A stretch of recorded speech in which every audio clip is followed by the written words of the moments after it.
El esqueleto del miembro inferior está formado por el coxal, que forma parte del anillo pélvico óseo, el fémur, que forma el esqueleto del muslo, la rótula, que se encuentra a nivel de la rodilla, y en la pierna el esqueleto está conformado por la tibia, el peroneo, fíbula, y el esqueleto del pie, que a su vez está compuesto, al igual que en la mano, en tres regiones: huesos del tarso, huesos del metatarso y los huesos que forman la falange de los dedos. El coxal forma parte del anillo pélvico óseo. Lo tenemos en la región inferior del tronco. Equivaldría con respecto al esqueleto del miembro superior a la escápula y la clavícula. A esto le llamamos cinturón pélvico. En el miembro superior le decíamos cinturón escapular. Aquí observamos nosotros que tenemos dos coxales, como es natural. El esqueleto de los miembros estaba compuesto por huesos pares. Los dos coxales, coxal izquierdo, coxal derecho, y hacia atrás observamos en el anillo pélvico óseo el sacro y el coxis, que forman parte de la columna vertebral. El anillo pélvico óseo, por tanto, está formado por sacro, coxis y los dos coxales. Hacia adelante, el anillo pélvico óseo está articulado a través de los huesos pubis, donde encontramos un fibrocartílago, que es el cartílago de la sínfisis del pubis. Hacia atrás, los coxales forman las articulaciones sacroiliaca izquierda y articulación sacroiliaca derecha, precisamente porque se articulan el ilion con el sacro. El ilion, que conforma el hueso coxal, con el hueso sacro. De que estas articulaciones se llaman sacroiliaca izquierda y derecha.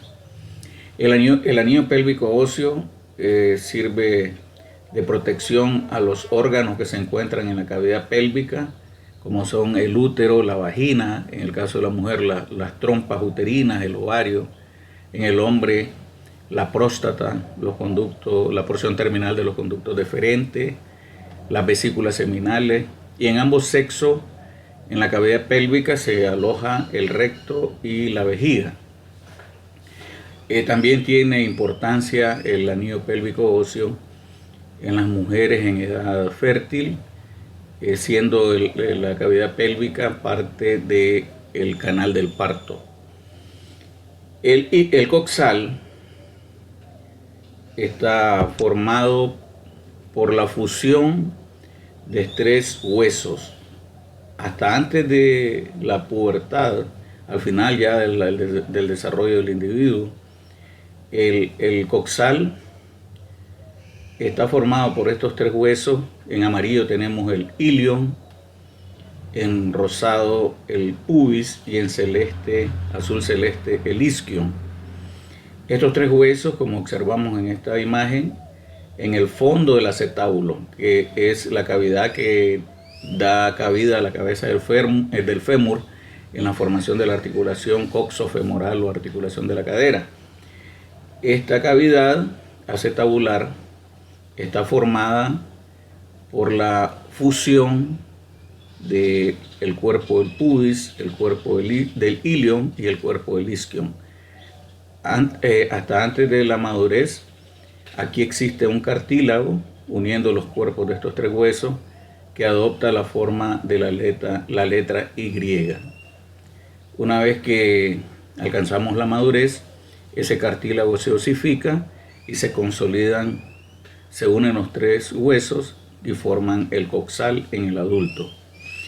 Lo importante de recordar cómo surge este hueso, cómo se forma por la fusión de estos tres huesos, ilion, isquion y pubis, es que todos los detalles anatómicos relativos a lo que fue el ilion o lo que fue el isquion o el pubis, los detalles anatómicos que vamos a estudiar corresponden a la participación de estos tres huesos en la conformación del coxal una vez que se fusionan los huesos.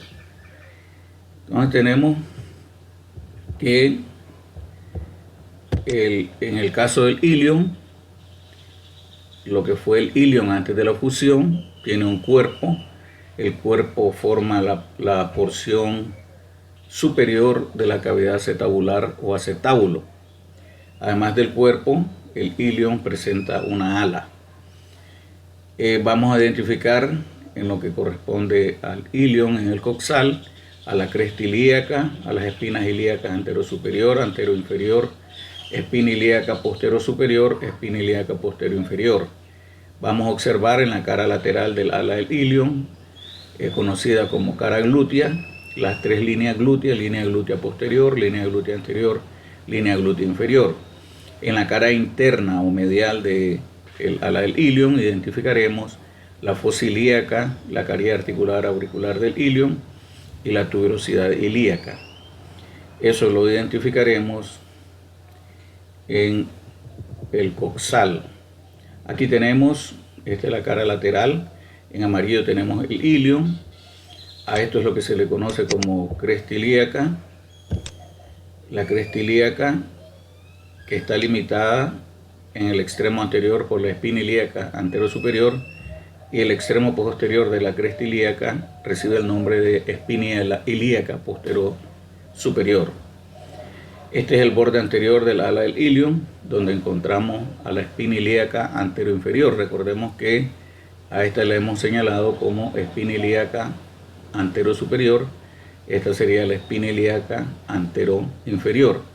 En el borde posterior del ala del ilion, en el extremo posterior de la cresta ilíaca, tenemos la espina ilíaca postero-superior, y aquí observamos la espina ilíaca postero-inferior. Esta es la cara glútea del coxal o la cara lateral del ala del ilion, donde se observan las tres líneas glúteas. Esta es la línea glútea posterior, esta es la línea glútea anterior y esta es la línea glútea inferior. Reciben este nombre de líneas glúteas porque en esta cara se originan los músculos glúteos, y producto del origen de estos músculos queda la impresión que realizan las fibras musculares de los tres músculos glúteos en la cara glútea del ala del ilion, y aparecen por tanto esas líneas glúteas. En esta zona se origina el músculo glúteo mayor. Entre la línea glútea posterior y anterior se origina el músculo glúteo medio, y entre las líneas glúteas anterior y la inferior, en toda esta zona se origina el músculo glúteo menor. En la cara interna del ala del ilion tenemos la presencia de la fosa ilíaca, que es donde se origina el músculo ilíaco. Y en la región posterior tenemos la cara articular auricular del ilion, llamada así porque tiene forma de un pabellón auricular, por eso le llaman cara articular auricular, en alusión a su parecido con el pabellón auricular. Esto de aquí sería lo que es el lóbulo de la oreja, donde se colocan los aretes. Por detrás y por arriba de la cara articular auricular tenemos la tuberosidad ilíaca. En esta tuberosidad ilíaca se fijan los ligamentos sacroiliacos posteriores que refuerzan a las articulaciones sacroiliacas. En el extremo inferior de la fosa ilíaca se encuentra la línea innominada o línea arqueada, que sirve de límite inferior a lo que es la fosa ilíaca. La línea arqueada o innominada se proyecta hacia la rama superior del pubis con la cresta del pubis o la cresta del pubis o cresta pectínea. El extremo anterior de la cresta del pubis termina en el tubérculo púbico, que vamos a describir ahora que describamos el pubis. Observemos al final de la descripción de lo que corresponde al ilion en su participación en el coxal. El cuerpo del ilion forma la región superior de la cavidad acetabular. Esto es el cuerpo y el resto es el ala del ilion. Luego tenemos lo que es la participación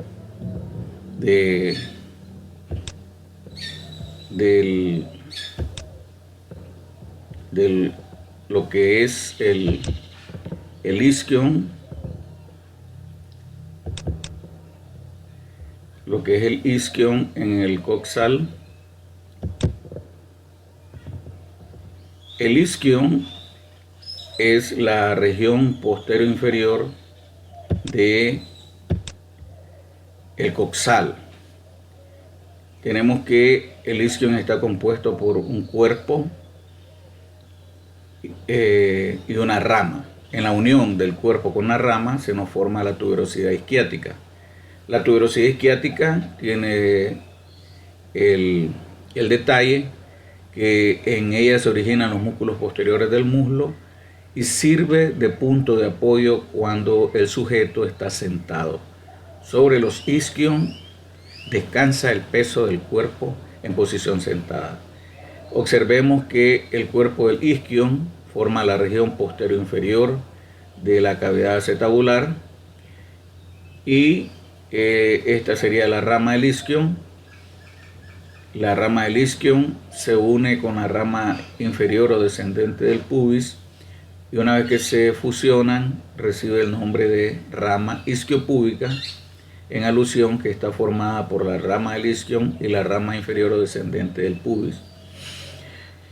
Otro detalle que se describe con el isquion es la espina isquiática o espina ciática.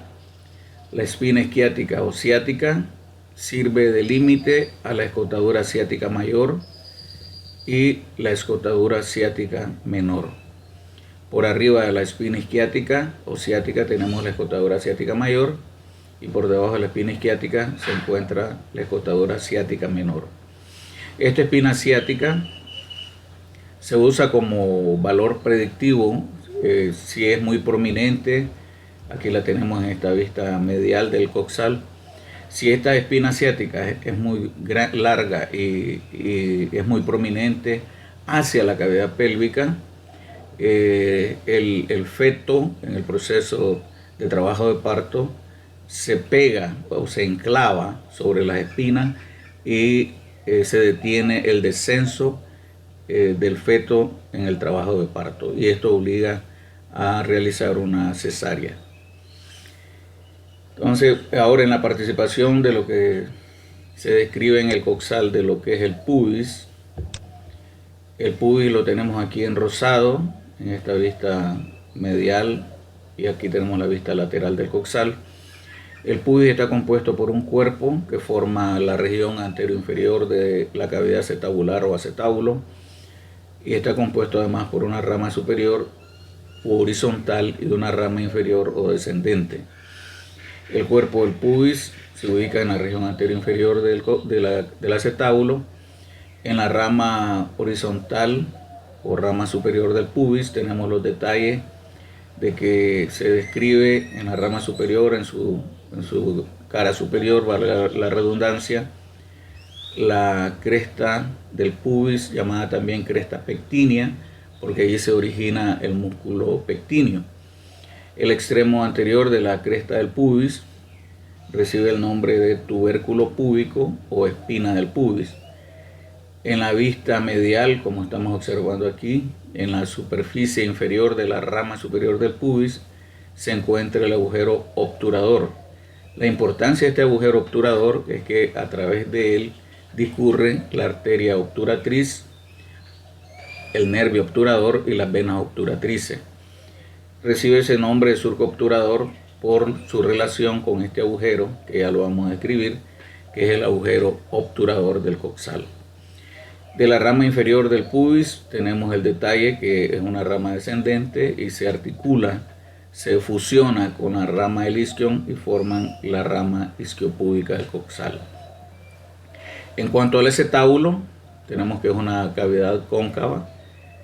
El borde del acetábulo recibe el nombre de ceja acetabular o ceja cotiloidea, que es el límite de la superficie de la fosa acetabular. Luego tenemos una superficie articular en forma de semiluna y así se llama, caría articular semilunar del acetábulo. Sobre esta caría acetabular semilunar es que se articula la cabeza del fémur. Y en el centro del acetábulo tenemos la fosa acetabular. Así que al describir el acetábulo no podemos usar como sinónimo cavidad o fosa acetabular. La cavidad acetabular es todo el conjunto de los detalles que he descrito. Y la fosa acetabular es estrictamente el fondo de la cavidad acetabular. Esta fosa acetabular es de superficie rugosa y en ella se fija el ligamento redondo de la cabeza del fémur. Así que la fosa acetabular, ahí donde está señalado el cursor, no es una superficie articular. La superficie articular donde se articula la cabeza del fémur es estrictamente la caries articular semilunar. El extremo inferior de la fosa acetabular se relaciona con la escotadura acetabular o isquiopúbica. Escotadura isquiopúbica porque si observamos está limitada hacia atrás por el cuerpo del isquion y hacia adelante por el cuerpo del pubis. Por eso a esa escotadura le llaman escotadura isquiopúbica o acetabular. La importancia de esta escotadura acetabular es que a través de esta escotadura penetran al acetábulo las arterias que irrigan la cabeza del fémur. Pasaremos a describir el fémur.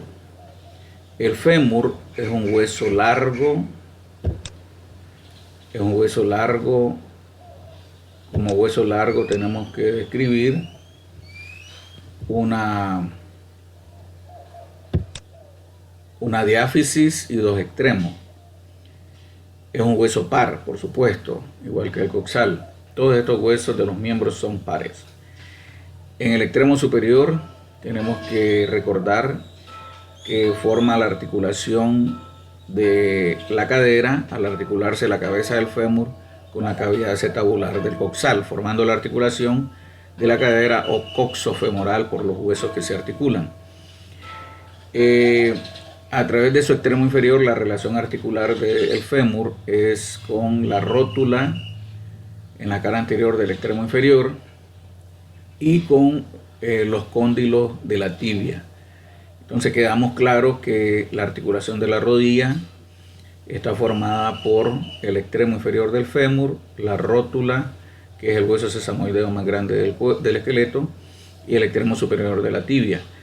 No participa en la articulación de la rodilla el peroneo fíbula, que es parte del esqueleto de la pierna. En el extremo superior del fémur vamos a identificar el trocánter mayor, la fosita trocantérica o fosita digital, el trocánter menor, la cresta intertrocantérica, la línea intertrocantérica, el cuello del fémur, la cabeza del fémur, con la fosita para sus ligamentos redondos y la tuberosidad glútea. Estos detalles los vamos a observar en una imagen. Aprovecho para mostrarles en esta imagen la caries articular semilunar del coxal, del acetábulo, el trasfondo del acetábulo que se llama fosa acetabular y la escotadura isquiopúbica o escotadura acetabular. Y en esta imagen podemos ver la imagen del origen del músculo glúteo menor en la cara lateral del ala del ilion o cara glútea.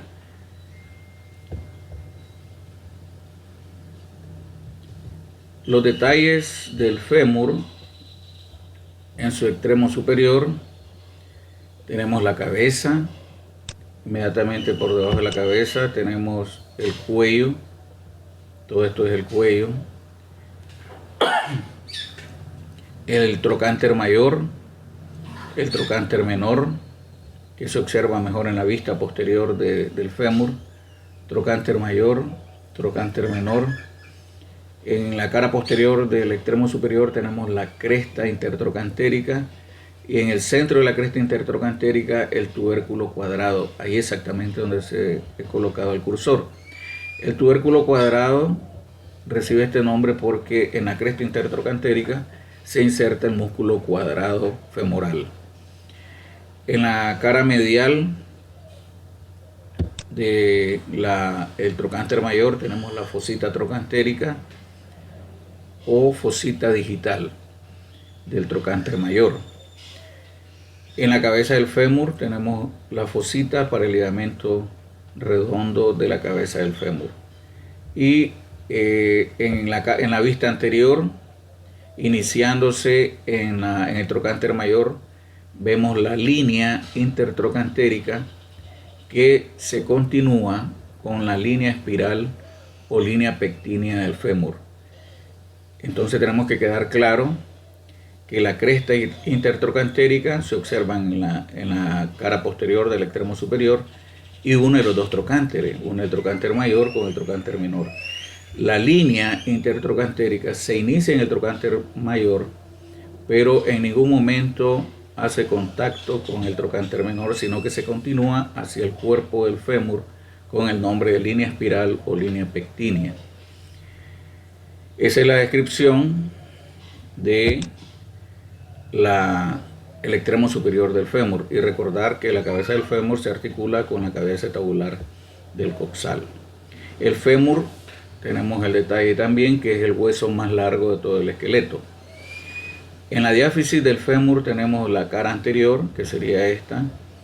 Tenemos una cara medial, que corresponde a la posición de la cabeza del fémur, una cara lateral, y observamos, separando la cara medial y lateral del cuerpo del fémur, el borde posterior del cuerpo del fémur, que coincide con la formación de la línea áspera del fémur, que es esta línea que estoy señalando, exactamente corresponde a el borde posterior del cuerpo del fémur. Tenemos un borde medial y un borde lateral del cuerpo del fémur.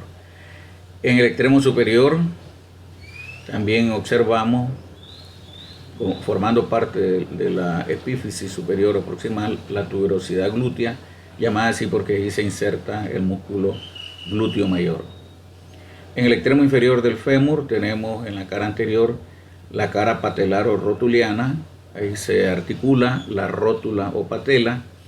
Tenemos la formación de dos cóndilos, el cóndilo medial, que vuelvo a repetir, el cóndilo medial es el que corresponde a la posición de la cabeza del fémur en el extremo superior.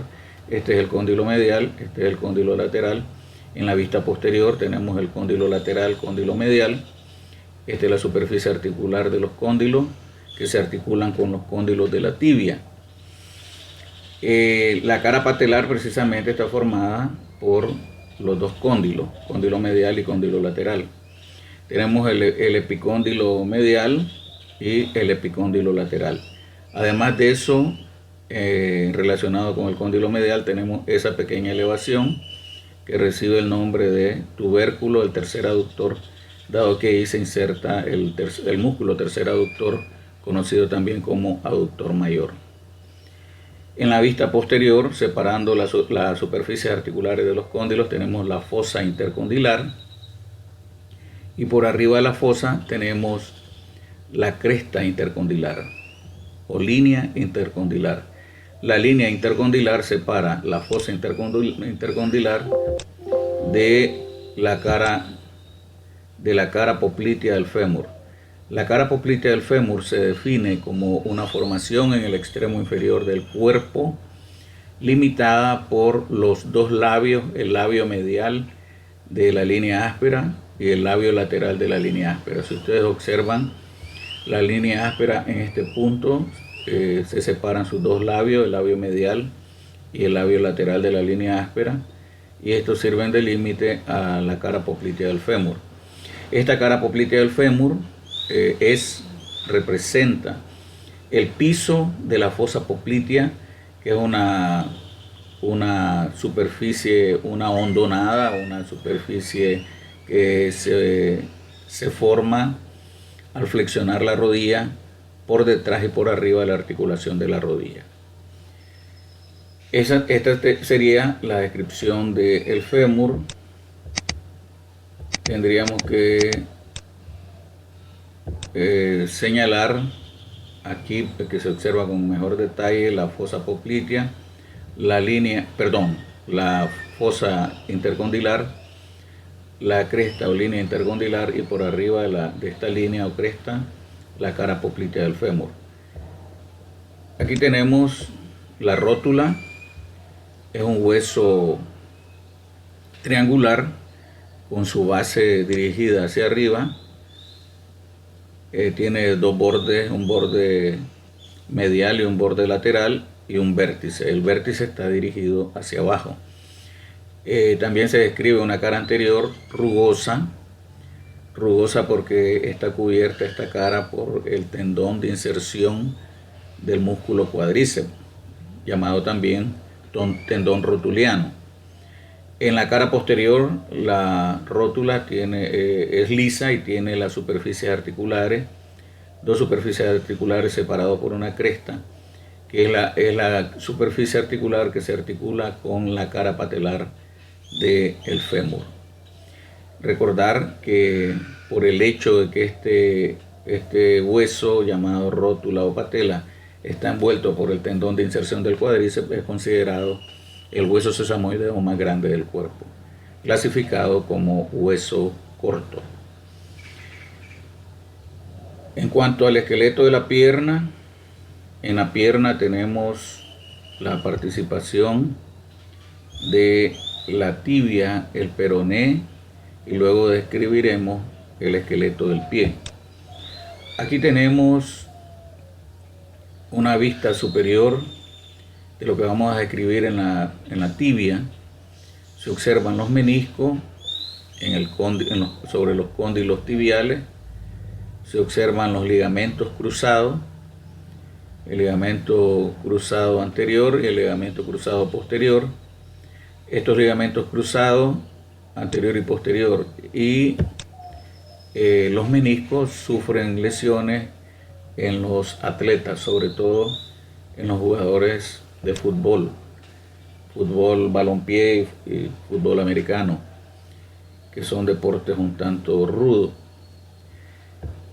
En cuanto a los detalles del esqueleto de la pierna, la tibia es un hueso largo, está en posición medial en la posición anatómica de la pierna. Como hueso largo describiremos dos extremos, un extremo superior o epífisis proximal, una diáfisis, y el extremo inferior o epífisis distal. La tibia forma parte de la articulación de la rodilla y forma parte de la articulación del tobillo.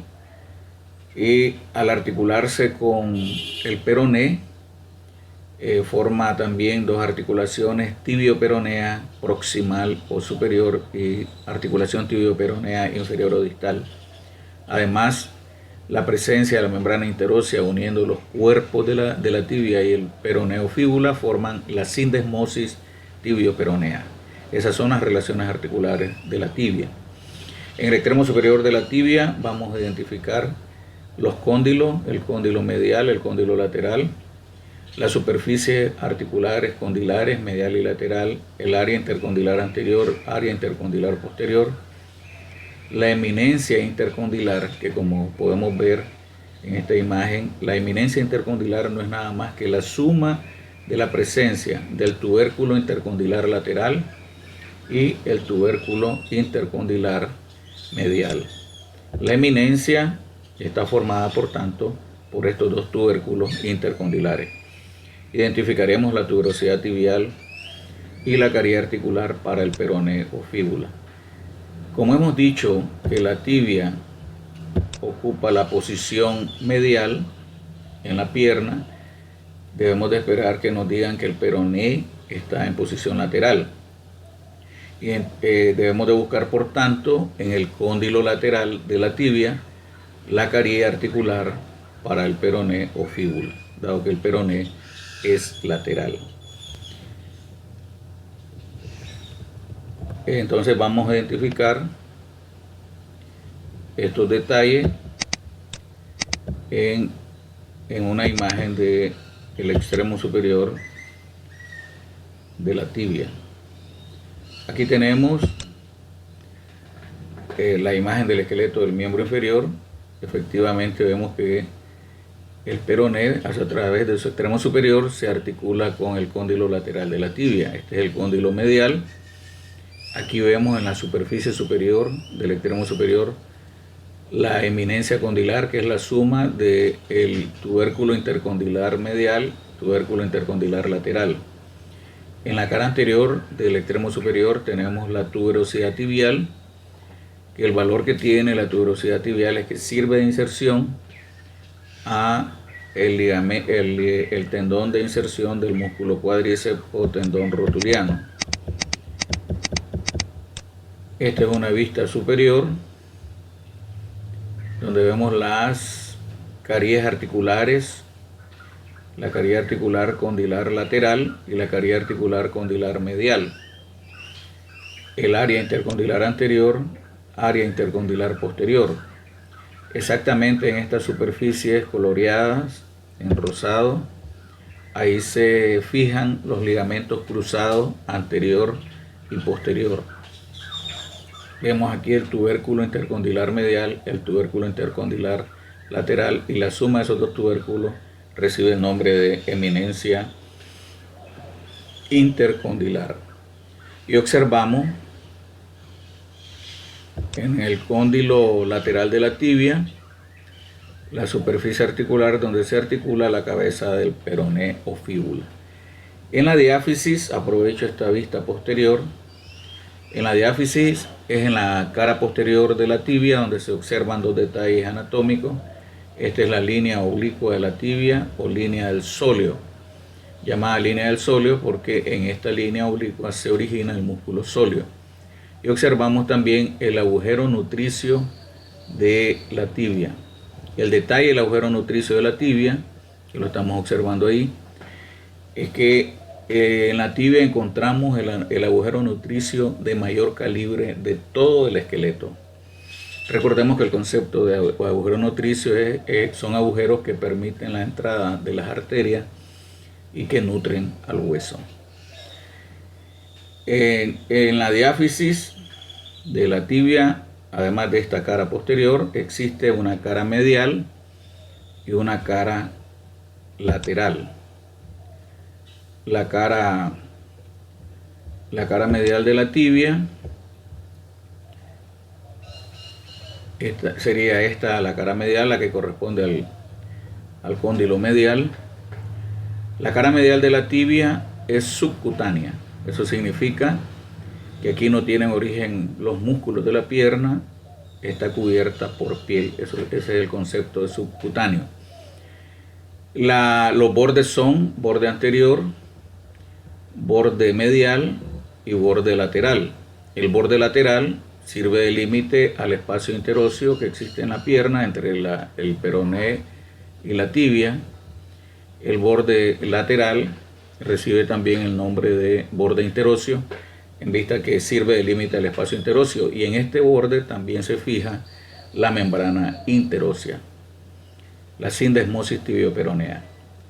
En el extremo inferior de la tibia tenemos que se articula con el maléolo del peroné, se articula con el talus o astrágalo, y entre estos tres huesos forman la articulación del tobillo.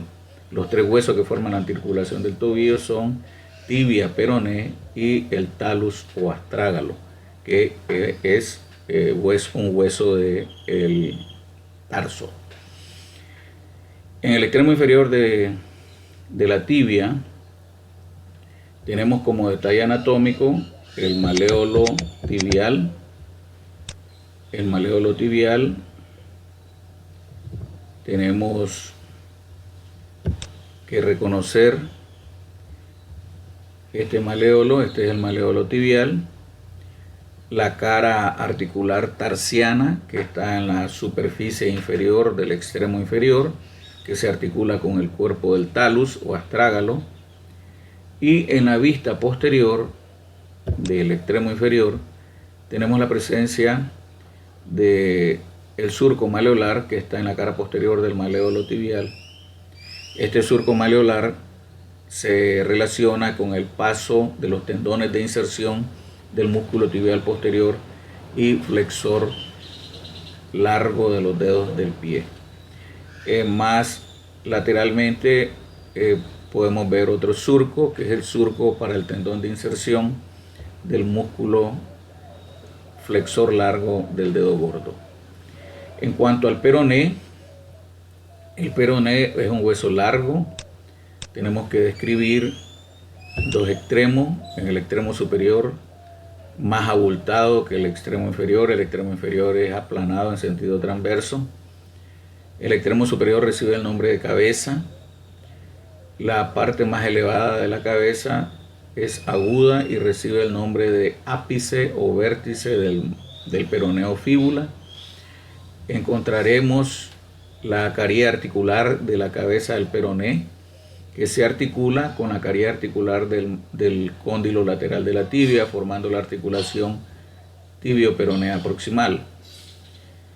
Y tenemos por debajo de la cabeza el cuello del peroné. Entonces tenemos en el extremo superior el ápice o vértice, la cabeza del peroné, la caría articular de la cabeza del peroné y el cuello del peroné. En la diáfisis tenemos 3 caras y 3 bordes. Tenemos un borde anterior, un borde medial y un borde lateral. El borde medial corresponde al espacio interóseo, por tanto también se conoce como borde interóseo. En el extremo inferior, esos son los bordes. Las caras son cara medial, cara lateral y cara posterior. En el extremo inferior tenemos el maléolo peroneo. Recordemos que en la tibia hemos hablado del maléolo tibial o maléolo medial. El maléolo peroneo es el maléolo lateral, lo que popularmente se conocen como el ojo del pie.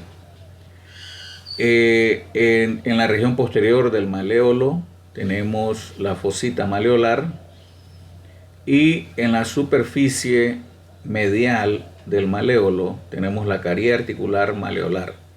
La caría articular maleolar del peroné sirve de articulación con la incisura peronea de la tibia, formando la articulación tibio-peronea inferior o distal.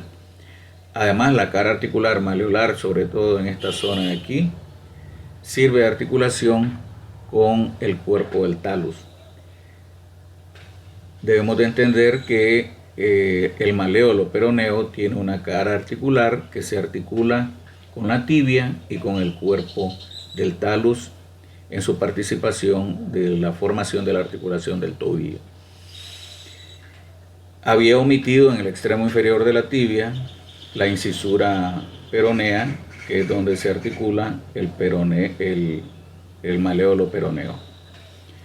En cuanto al esqueleto del pie,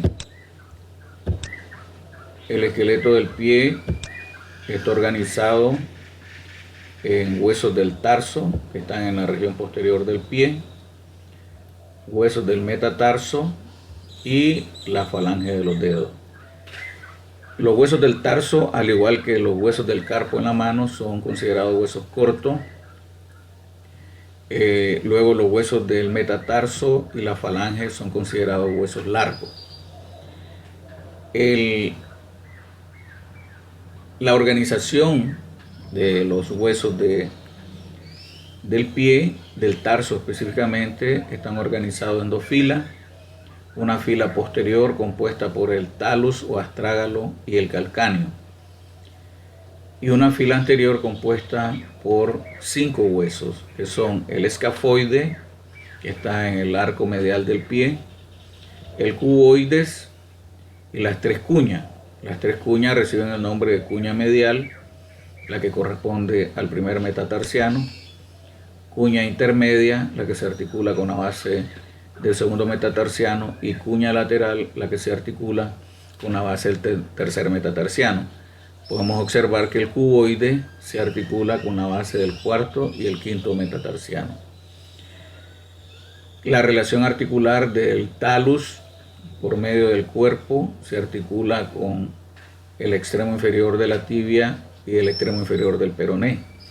La cabeza del talus se articula hacia adelante con el escafoides, y a su vez el escafoides se articula hacia adelante con las tres cuñas, y en la zona lateral se articula con el cuboides. El calcáneo, estamos observando, se articula hacia adelante con el cuboides, y el cuboides hacia el plano medial se articula con el escafoide y la cuña lateral, y hacia adelante con la base del cuarto y quinto metatarsiano. En la zona lateral del tarso, en la relación articular que se establece entre el talus y el calcáneo, se forma esta fosa, una especie de fosa que le llaman seno del tarso. Podemos verlo en esta imagen lateral, ¿verdad? Este es el seno del tarso. El calcáneo es el hueso más grande del tarso. La tuberosidad del calcáneo, que sería esta zona de aquí, es la que nos forma el talón, lo que conocemos como talón.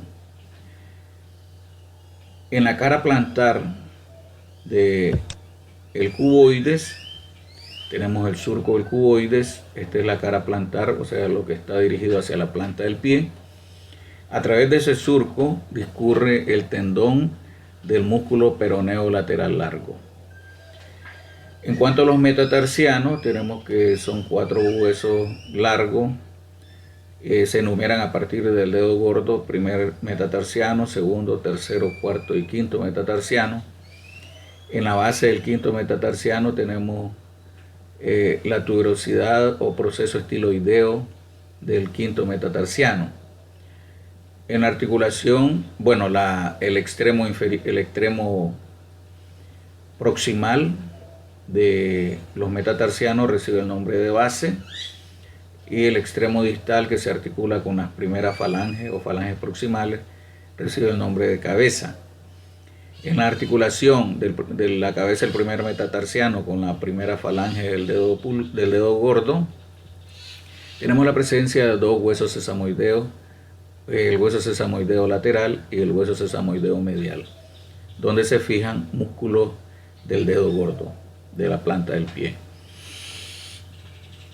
Entre las diáfisis de los metatarsianos se forman 4 espacios interóseos: primer espacio, segundo espacio interóseo, tercer espacio y cuarto espacio interóseo. En la descripción de las falanges de los dedos, al igual que los metatarsianos, es similar a lo que hemos descrito de los metacarpianos en la mano y la falange de los dedos en la mano.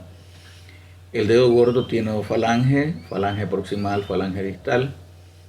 El resto de los dedos, del segundo al quinto dedo, tienen 3 falanges: falange proximal, falange media, falange distal, y que se forman del segundo al quinto dedo 2 articulaciones interfalángicas, articulación interfalángica proximal y distal, que son de tipo troclear. Así que los dedos de los pies, al igual que los dedos de las manos, en las articulaciones interfalángicas solo pueden realizar flexión y extensión. Igual que en la mano, en la falange distal tenemos un pequeño tubérculo, una tuberosidad que recibe el nombre de tuberosidad unguial, dado que sobre estas tuberosidades descansa el lecho de la uña.